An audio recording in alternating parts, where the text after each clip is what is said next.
Nesse vídeo eu quero comentar sobre um tema bíblico polêmico. É possível um salvo perder a salvação?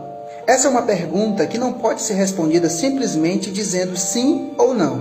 E só teremos uma resposta clara para essa pergunta se primeiramente entendermos 6 pontos que envolvem a salvação.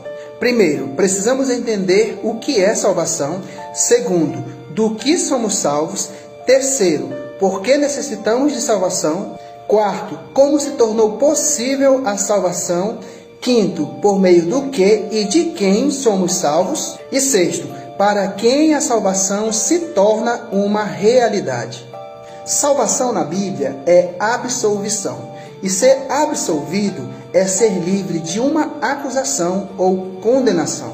E do que somos salvos ou absolvidos e por que necessitamos dessa absolvição? Romanos 5,12 vai dizer o seguinte: portanto, assim como por um só homem entrou o pecado no mundo e pelo pecado a morte, assim também a morte passou a todos os homens porque todos pecaram.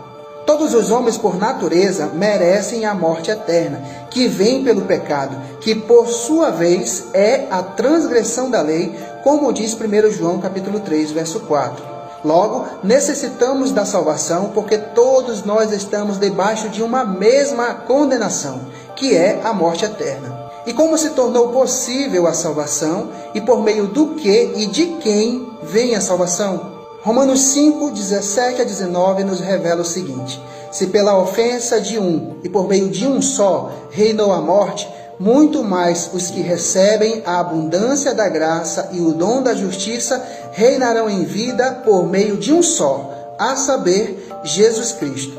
Pois assim como por uma só ofensa veio o juízo sobre todos os homens para a condenação, assim também, por um só ato de justiça, veio a graça sobre todos os homens para a justificação que dá vida. Porque como pela desobediência de um só homem, muitos se tornaram pecadores, assim também por meio da obediência de um só, muitos se tornarão justos. A salvação se tornou possível pelos atos de justiça de Cristo e por meio da sua obediência e submissão à lei de Deus. E nessa primeira parte eu posso concluir dizendo que a salvação é unicamente pela graça de Deus e pelas obras e méritos de Cristo. Porque se Cristo não tivesse vivido em obediência e também tivesse transgredido a lei de Deus, ele não poderia ser o meu e o seu Salvador.